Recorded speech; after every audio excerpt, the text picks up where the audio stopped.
प्रणाम। मेरे सभी गुरु भाई बहनों के चरणों में मैं प्रणाम करती हूँ। मेरा प्रणाम स्वीकार कर दीजिए। हे शिव, आप मेरे गुरु हैं, मैं आपका शिष्य हूँ, मुझ पे दया कर दीजिए। ये दया मांगना जिन्होंने हमें सिखाया, हम उनके लिए दया ही न मांग सके। आज ऐसी दुखद की बेला है कि आत्मा ही रो रही है और ये आंखें न जाने किसको ढूंढ रही है। हमारे वर्णीय भ्राता साहब श्री हरनानंद जी भले हमें छोड़ के चले गए हों, लेकिन उनका जो ये आशीर्वाद है वो हम सब शिष्यों पे हमेशा बनी रहेगी। आइए आज एक छोटी सी चर्चा के माध्यम से समझने और समझाने की कोशिश करते हैं। देखिए, एक इंडियन आर्मी में बाबा हरभजन सिंह थे।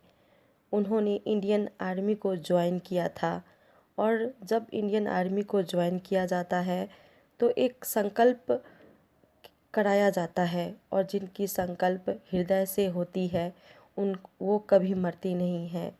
उन्होंने संकल्प लिया था अपने इंडियन आर्मी में अपने भारत की सुरक्षा की। एक दिन वो ड्यूटी कर रहे थे सिक्किम, भारत के अंदर जो है सिक्किम बॉर्डर पे सिक्किम और चाइना बॉर्डर पे वो ड्यूटी कर रहे थे। भारी बर्फबारी जब हुई, रात का टाइम था, बहुत गहरे झील आसपास थी, उन्हें दिखा नहीं और वो उसी में डूब गए। सुबह होकर के जब सिपाही लोग उनको खोजे और वो जब नहीं पाए गए तो खोजते खोजते बहुत दिन निकल गए, लेकिन वो नहीं मिले तो उन्हें भगौरा साबित कर दिया गया कि उन्होंने ड्यूटी करते करते भाग गए। लेकिन ऐसा तो था ही नहीं। उन्होंने फिर अपने साथियों को सपने में आके बताए कि हम कहीं भागे नहीं हैं, हम तो यहाँ पे डूब गए हैं। उनके साथी लोग जो है वहाँ पे गए और देखे उनका राइफल और उनका मृत शरीर वहीं पे था। फिर उनके मृत शरीर को जो है पूरे आदर सम्मान के साथ उनको अंतिम संस्कार कर दिया जाता है। संस्कार तो शरीर का होता है, आत्मा का नहीं। वो आत्मा एक बार फिर से ड्यूटी में लग जाती है। जो कोई भी वहाँ पे ड्यूटी में मजाक करते हैं, सोने लगते हैं, वो सबको थप्पड़ मार के जगाते हैं और बताते हैं कि तुम अभी ड्यूटी में हो। ये सिलसिला बहुत दिनों तक चलती है। उनके साथी लोग महसूस करते हैं कि बाबा हरभजन सिंह जो हैं वो आत्मा रूपी ड्यूटी कर रहे हैं और उससे सिर्फ भारत की सेना ही नहीं बल्कि चाइना के जो सैनिक थे उन लोगों को भी अनुभव होता है कि कोई जो है ये बॉर्डर पे यहाँ पे रात को घोड़े लेकर के चलता रहता है। ये सूचना जो है वो इधर सिक्किम के बॉर्डर पे दिया जाता है कि आप उसको फ़ौरन हटाइए, जो रात को इधर हमारे इलाके में आके घुसपैठ करता है और वो चलता रहता है। जब पूरे छानबीन होती है तो पता चलता है वो तो कोई और नहीं हरभजन बाबा है, हरभजन सिंह है।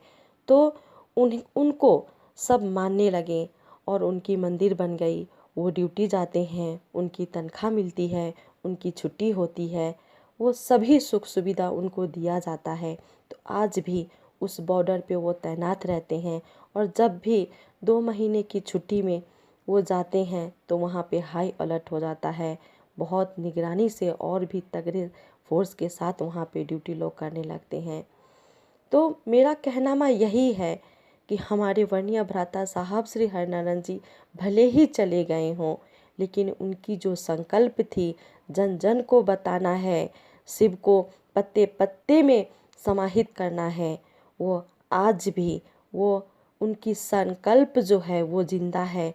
भले वो शरीर ना हो लेकिन आत्मा रूपी आज भी वो हम और आपके साथी है।